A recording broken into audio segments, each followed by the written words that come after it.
Louis Prince. Now, I always get accused by people of scaring everyone to such an extent they can't sleep at night. Don't be scared, just know what the enemy is, and that it's time to wake up and do something about it. That's really what this is about. Okay. This system has never been free or fair.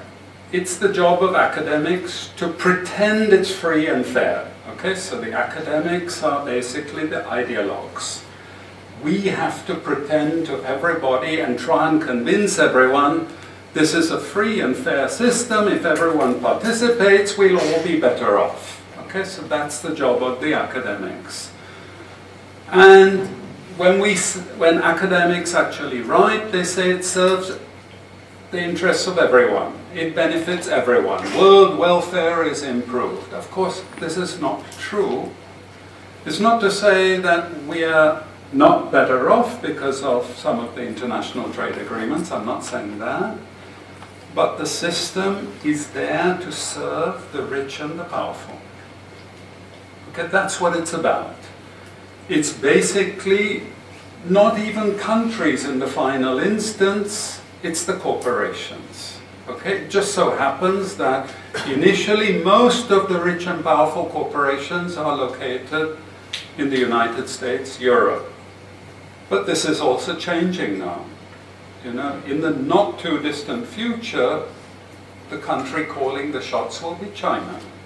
Okay, its corporations are starting to dominate the globe. And for any of you under any illusion thinking, oh, China will be much better than the Americans were, forget it. It's always the same. What matters is money, not the human beings. So China will do the same that all countries have done in the past.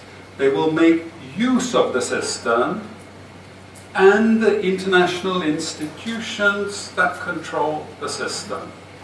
So the international institution that we're particularly concerned with in this lecture is the WTO. But there are also other international institutions that are important, which we won't deal with in this lecture, and that's the IMF and the World Bank. Okay? But in this lecture, it's the WTO that we're going to look at.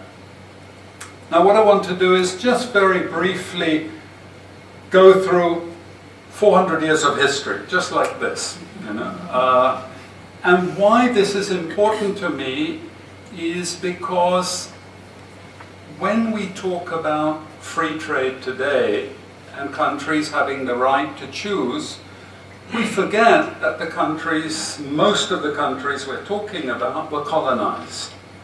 We forget that those countries had their developments completely distorted and perverted. Essentially, these countries had their entire economies remodeled to serve the interests of the advanced countries. Essentially, these were raw material producers and primary goods suppliers.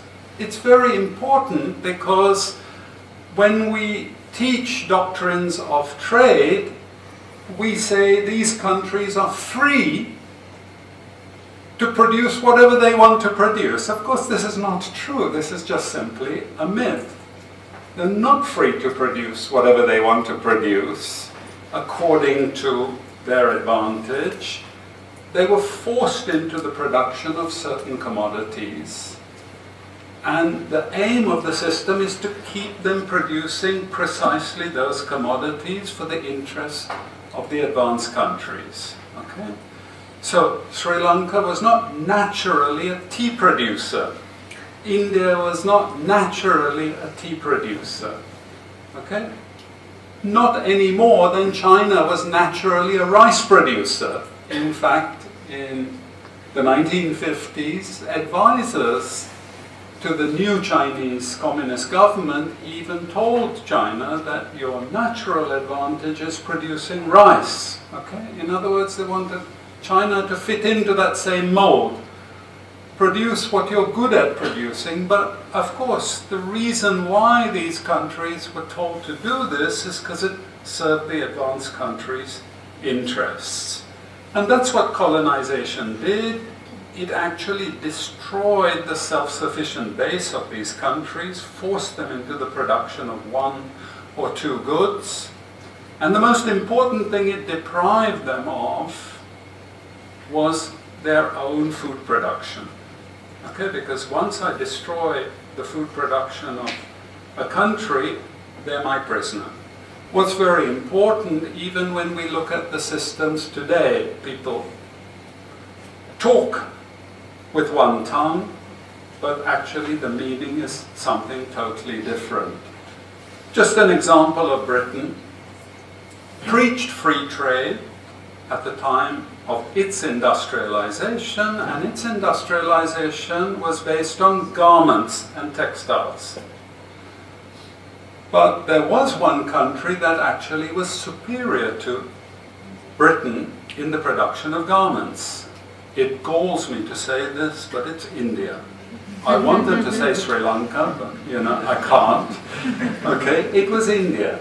India was far in advance of Britain in the production of garments, and actually one part of India in particular, Bihar. Bihar, when I was growing up, was synonymous with starvation and poverty. But Bihar was one of the richest parts of the entire planet at the time that Britain had colonized India. Now, Bihar was so productive, it was exporting garments to Britain and destroying British manufacturing industry in Manchester, Leeds, and all the main centres. So these garments producers demanded the British authorities impose tariffs. This is a country that's preaching free trade, now imposes tariffs.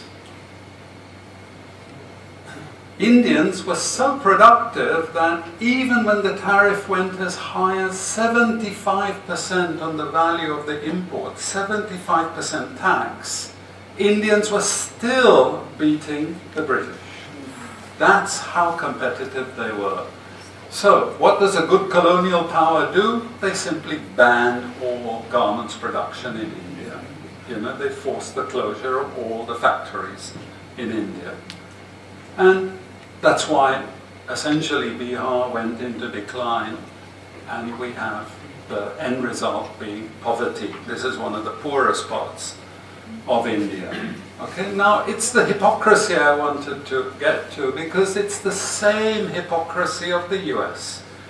US preaches free trade, but the very first thing the US does in a new system, and we will come to that, the very first thing the US does is it says, okay, we will have free trade in everything as long as it's in things we want.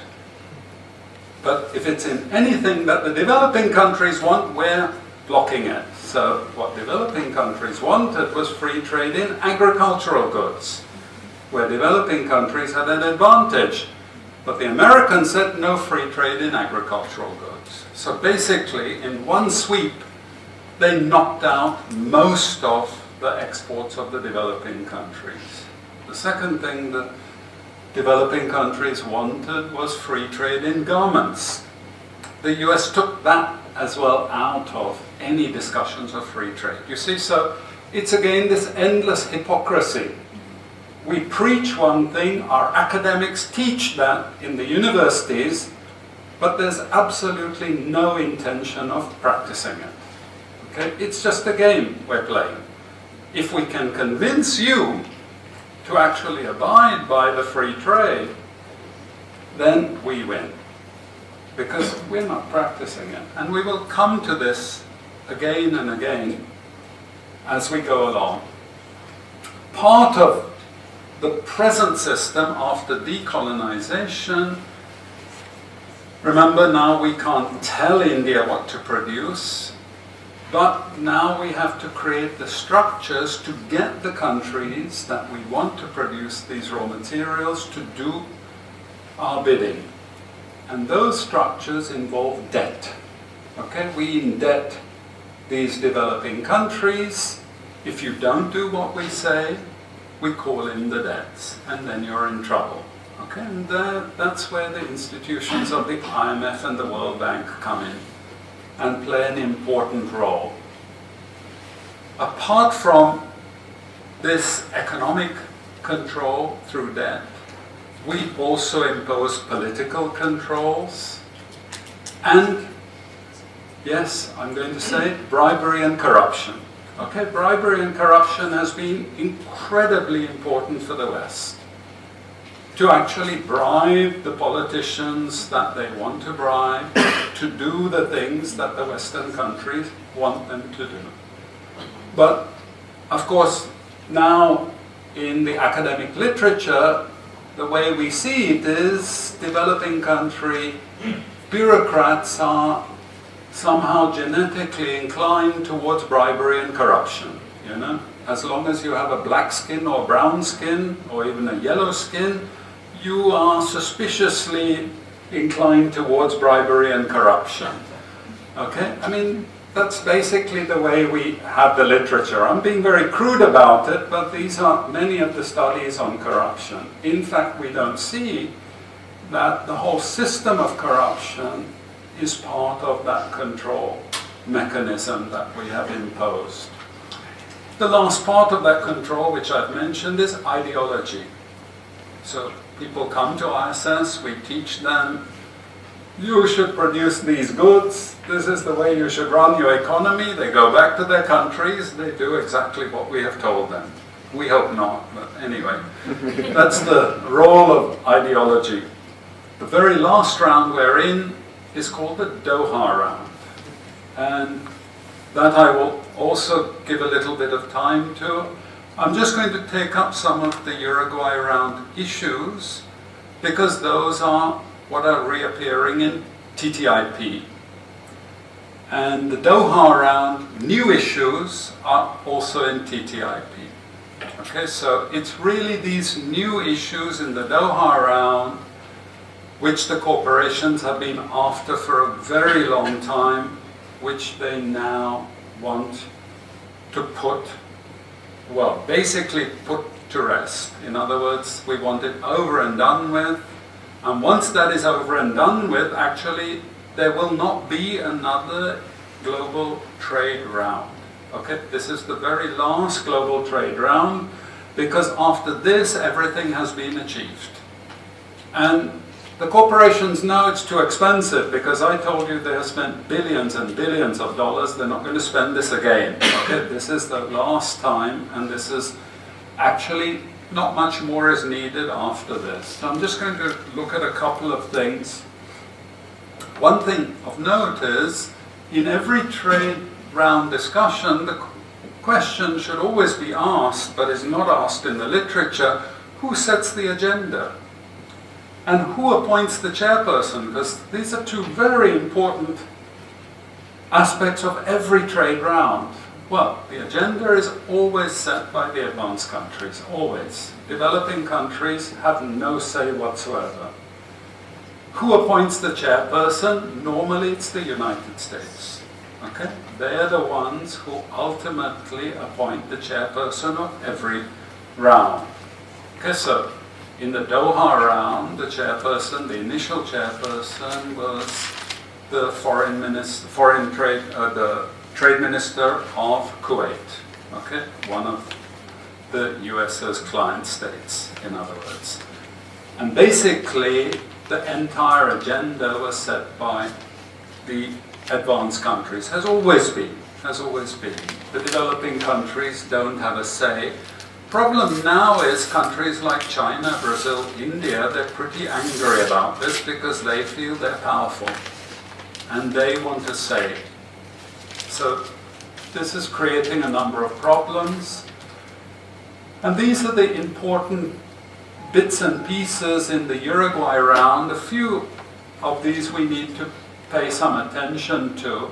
We can't go through the technical details, but just so that you understand what some of the important issues are. The first one is the agreement on agriculture. This is especially important to developing countries. You see, cut a long story short, what the advanced countries said was, look, if you don't have subsidies in agriculture, if you do not have certain tariffs to protect your agriculture, if you do not give support to your farmers, you can't do it from now on. So once the document was signed, they said all those who had support for their farmers, all those who gave subsidies, could keep them. But anyone who, after the agreement, wanted to give new subsidies could not do that. Now here's the beauty of this. You see, this is in 1986, but for 20 years before that, the World Bank had been involved in lending money to all developing countries around the world. What do you think one of the most important conditions was? You have to eliminate support to agriculture. You see, so country after country, they forced to eliminate all subsidies to agriculture, all protection of agriculture. Now comes the agreement on agriculture, which says if you don't have support, you can't impose it. Anyone know what the biggest component of the European budget is? Support to agriculture, of course. You know roughly a ballpark figure how much that is? Well, it's $300 million. Okay? That's roughly what it is. US, how much do they give to their agriculture? Roughly the same order, income support. There are two things that you should notice here. Remember, these are countries that preach free trade. In other words, we don't support any of our industries. Why are they bothering to give so much money to agriculture? Why? And why is it they go around telling developing countries, don't support your agriculture, it's very bad. It's very bad. And that's what the World Bank did for a long, long time, so much so that support in many countries is virtually nothing. If you want to have control over a country, one of the things you should control is its food supply. If they're not producing their own food, how long can they bargain with you? How long can they argue with you? They need to import the food. Okay? It was a strategy, a deliberate strategy. The agreement on agriculture cemented that. Developing countries were more or less bullied into signing this. But it comes back to haunt the advanced countries because developing countries realized they were taken for a ride. Yeah, of course, every day we're trying to build a new Africa, piece by piece.